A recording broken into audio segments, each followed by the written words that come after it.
Hi folks, Greg Marchand here with the TechNet Academy. I wanted to say a few brief words about the current national promotion, the $25 cash back on the gold and platinum AGM CarQuest batteries. And not only do I want to say a few words about that, but I want to give you an idea of how to use this national promotion so that you can grow your total revenue and your gross profit and make that marketing program for your organization something that you can just plug into year after year after year, so you don't have to think too much about it, and it's really effective. So here's the current promotion from November 1st to January 31st. Your consumer can get $25 cash back on the purchase of CarQuest Gold and Platinum AGM batteries. All right, $25 prepaid Visa back to your customer if they fill out the online form. Now, few rules real quick. Limit one purchase per consumer vehicle. Offer valid from November 1st to January 31st, 2018. Offer for CarQuest Gold and Platinum Series batteries installed by you, the TechNet Professional Repair Shop, and they get the cash back in the form of a $25 prepaid Visa gift card. For a complete list of the rules, visit technetprofessional.com and find this promotion. Small change this time in terms of this promotion. You know how you usually get some marketing materials, some posters and whatnot from your advanced driver or your advanced rep, or maybe they're shipped directly to you depending on where you are.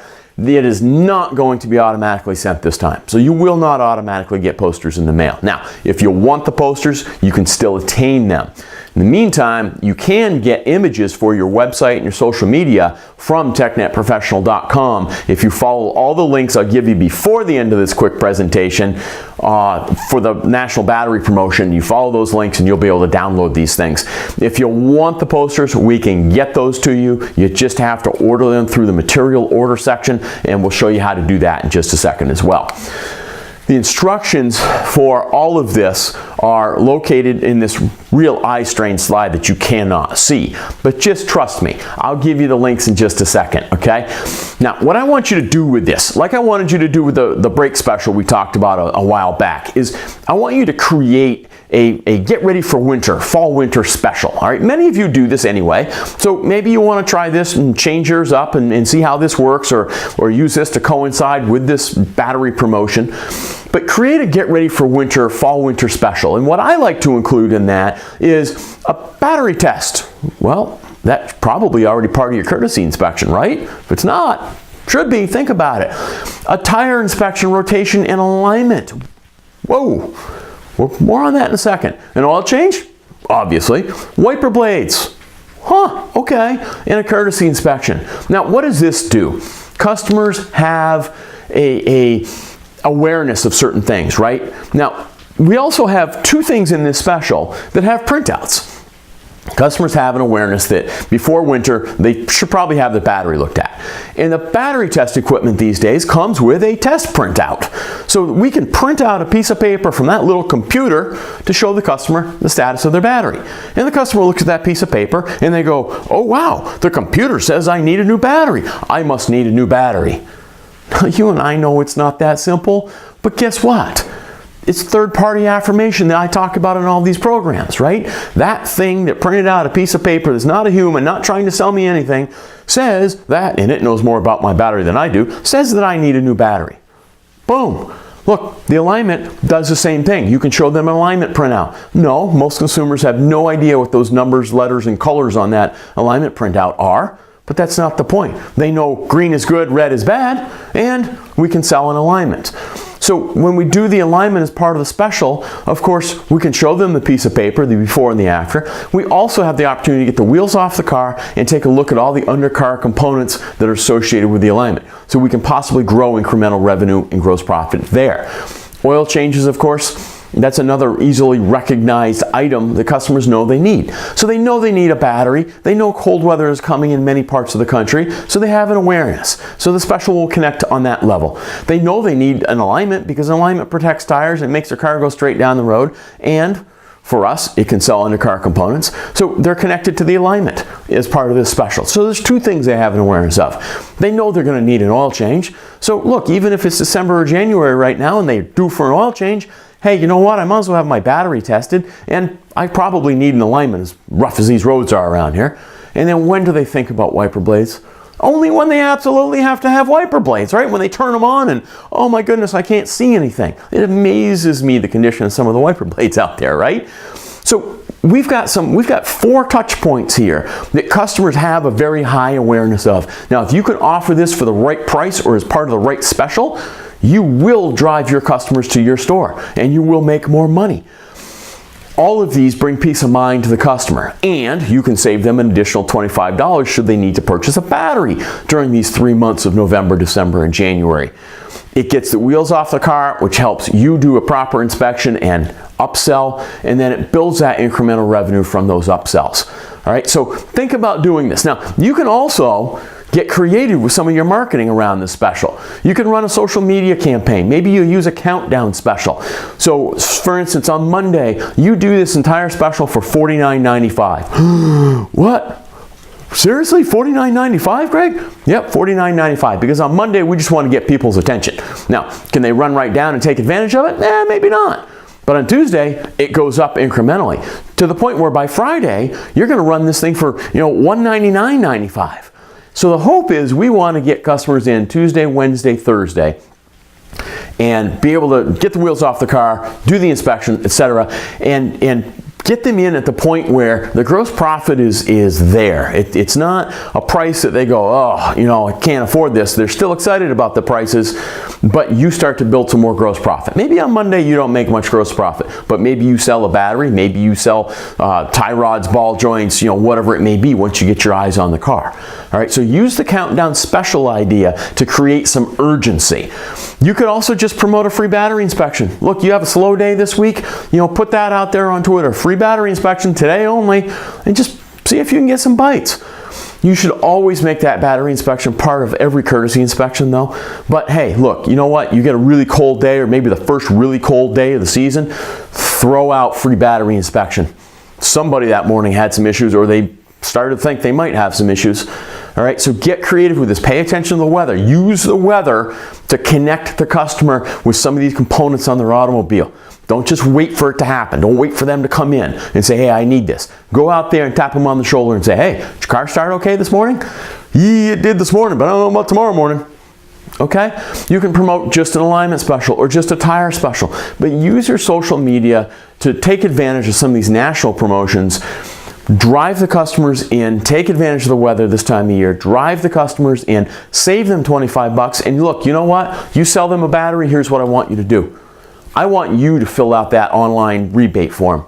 You fill it out, you take a picture of the invoice and the paper pad fill out sheet of paper you got to fill out, the rebate form I'm trying to say, and you upload those and you submit that for the customer. Think about that level of customer service. Nobody else is doing that, all right? But use these things to your advantage. Now, you're going to want more information on this. I know you will, so go to technetprofessional.com, click on Marketing Tools, click on Member Promotions from that, and once the Member Promotions calendar comes up, click on the November battery promotion.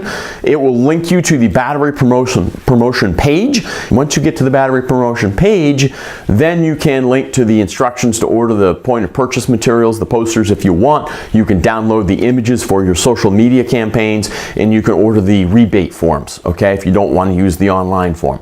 All right, folks, think about running a fall-winter special. Take advantage of this national promotion. Let your customers know you can save them some money. They're going to need some batteries. So get out there, keep up the great work, and never stop promoting.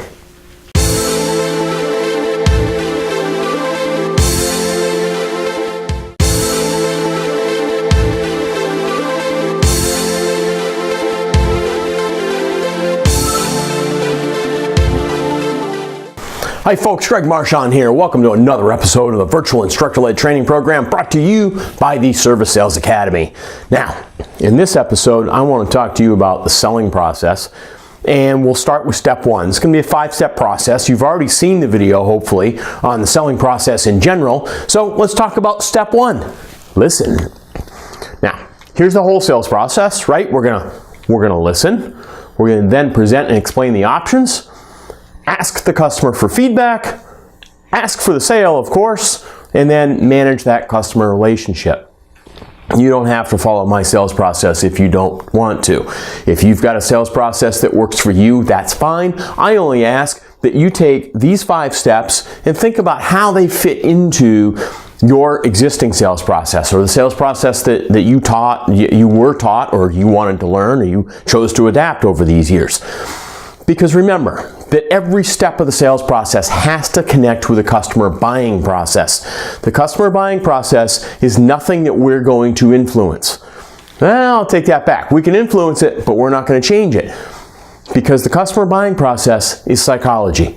It's hardwired into each and every one of our brains. So all we can do is hope to influence it. We can't make it anything any different. So whether it's your sales process or my sales process, think about how that process connects to the customer buying process. Now, our first step is to help the customer and you come together around that buying process. The better you get at selling, the more natural this is going to feel. And you got to remember too that this is a cycle. This is a constant cycle. You're always selling. So we can break it down into 5 steps and say, hey, this is step 1. But really, it's cyclical. It's an endless circle in our world of automotive service selling. Why do we want to listen first?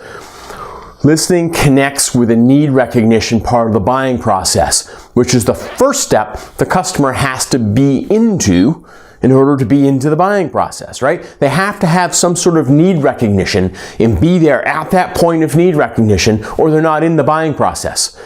Step 1 is what's going to set you up for success, that listening piece. You need to listen for the need recognition. Where's the customer at? Why are they here? What brought them into the buying process? It sets the customer up for a great experience too. Not just a good experience, but a great experience. Because many customers don't feel like they're ever listened to. So if you can listen as step 1 of your sales process, you're going to ensure a positive outcome for both of you and the customer. What are you listening for? Well, you're going to listen for that need recognition, right? What does the customer feel like they need? What brought them here today? Is there a pain somewhere? Is there a problem that they feel they have that needs to be solved? Those will be the clues to where they are with need recognition.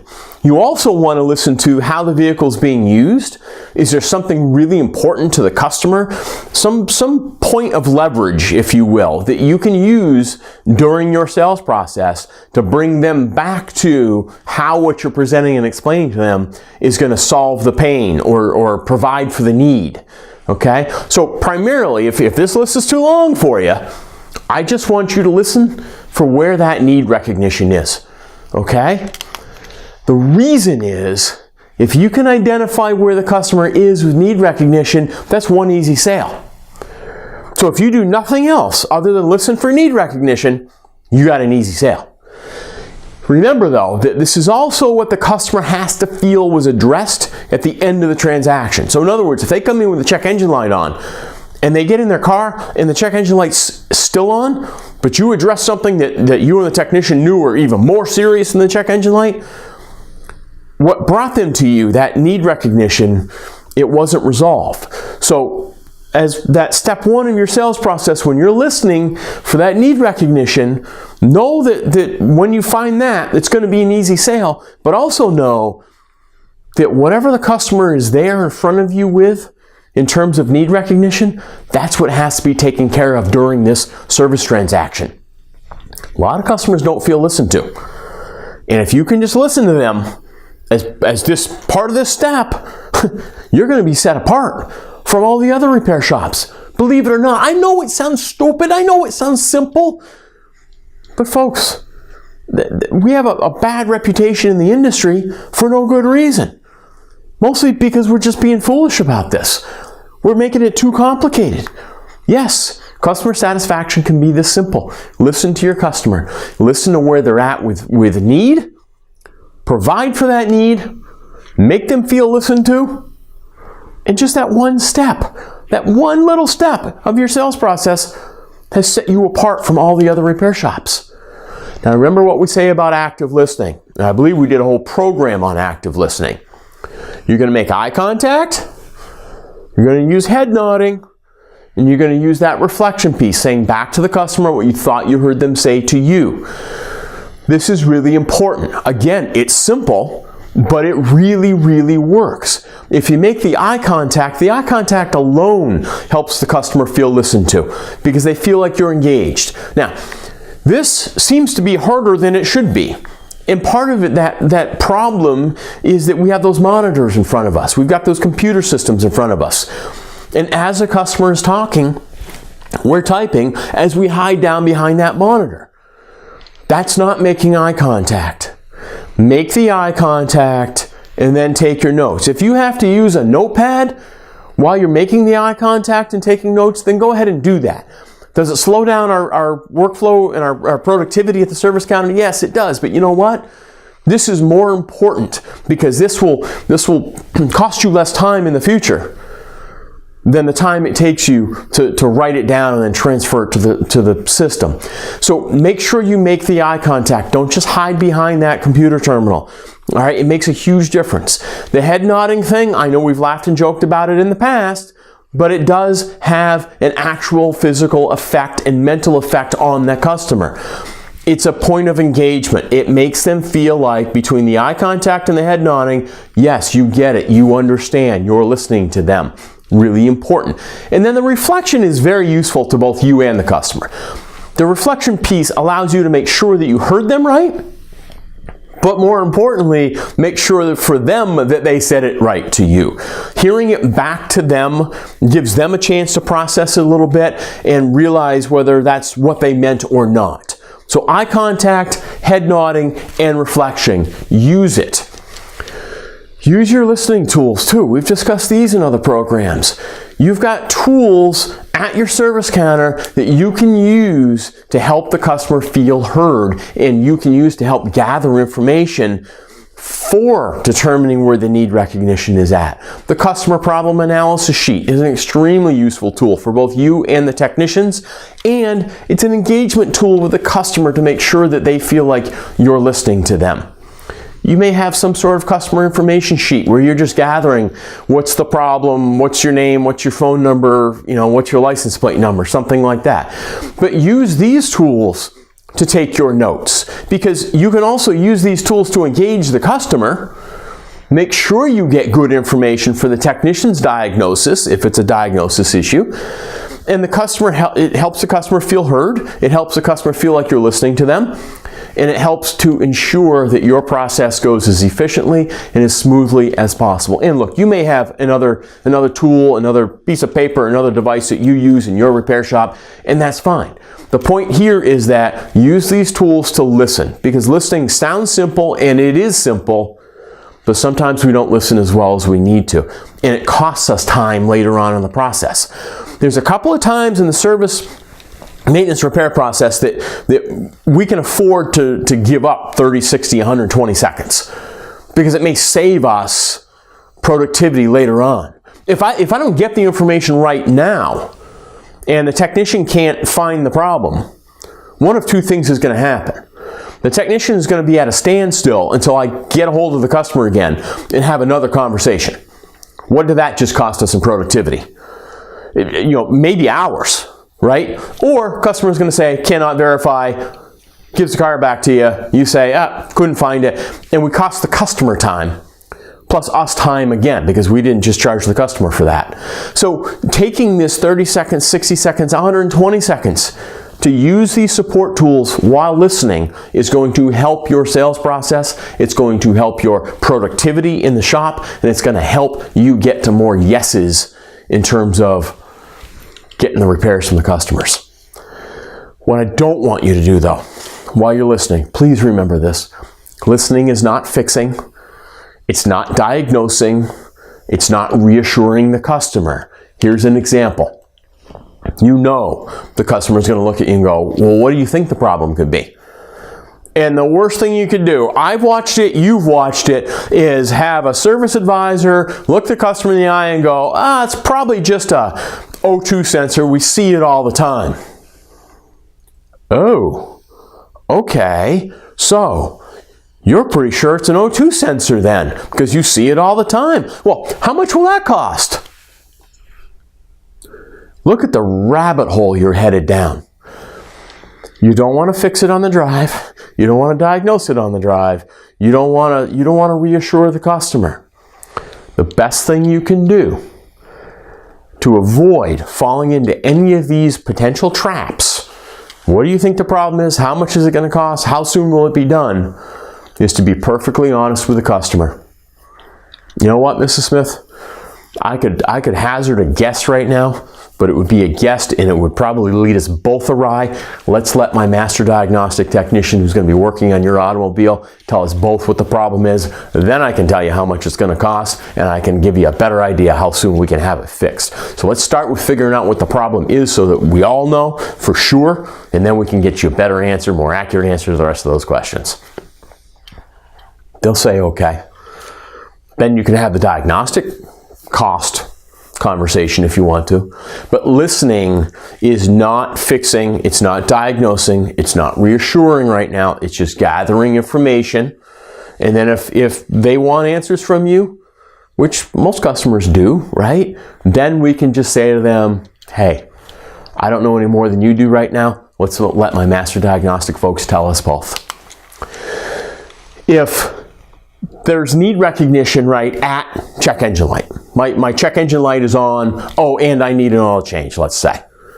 Where's the need recognition? Well, it's definitely on the check engine light because the light's on. But think about this.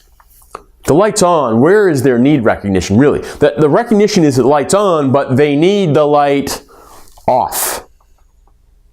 You see a potential trap there? I do.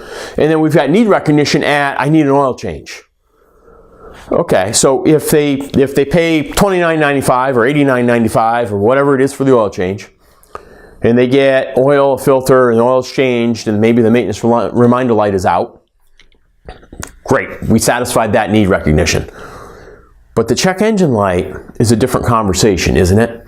And that's where the listening piece really comes in, because that's where we need to feel like the customer has understood the process. They need to feel like we've actually listened to them. We need to shift the need recognition a little bit during the listening process to, you don't need the mill off, you need diagnostics as to why the mill is on, right? So keep that in mind. We need to ask questions regarding the mill on, and that's that information gathering piece. All right, that's the customer problem analysis sheet, the customer information sheet, whatever you're using to gather this information. While we're gathering these pieces of information, this is when we need to shift the customer's need recognition to, we need diagnostics. If you're creative in how you ask the questions and how you gather the information, the customer will begin to realize, oh, it's not just a light needs to be out issue, it's a we need to figure out why the light's on issue. And so their own need recognition will be shifted, which is what we want, and then we can get to describing the mill diagnostic process and setting the customer's expectations. So this very first part of your sales process, before you even get to the present and explain and ask for feedback and ask for the sale and all that, sometimes it's a little bit more than just listening and identifying where the need recognition is. Sometimes it's a matter of subtly shifting the need recognition with things like an ABS light on, a mill light on, something like that. And getting them to realize that really I need diagnostics. I don't just need the oil change and the light out. Okay, so in this situation, you're gonna ask the questions about the mill, you're gonna shift the need recognition, confirm the oil change is gonna be done, and make sure you have the conversation about the diagnostic process and what the customer can expect from that. You also want to listen for anything else that may be going on, right? Any other concerns. Maybe they have a concern about safety, maybe they have a concern about timeliness, maybe they have a concern about cost. You've got to focus on the customer while you're listening, because that's what's going to create the confidence of the customer in you. That's what's going to help create the trust that you need to get the yes when you do get to ask for the sale. And it will lead to a successful sale. If you don't start here at step one, listening, you may or may not get a successful sale. Now, any one of you with any sales process on the planet, even no sales process, has some success selling. I'm not saying you don't. What we're trying to build here in this program and in your organization is more consistency in success. And consistency with success means process, and it means paying attention to consistent process. And it takes getting feedback from others, from sometimes yourself. Oh, what did I do wrong? What did I do right? What can I do differently next time? So you're continually improving. Okay? So listen for concerns, listen for points of leverage that you can use to help get the sale later on. Listen to where the customer is at in terms of need recognition. All of this will create confidence, help build trust, and lead you to a successful sale. That sales process, whatever you're using, must support the buying process. Listening is my first step. I suggest it be your first step, no matter what your process is. Identify where the need recognition is. Identify anything else useful to helping sell later on in this process. And remember, stay away from the fixing, the diagnosing, and the reassurance right now. You can reassure them that you've got the best technicians on the planet that will get to the bottom of this. That's fine.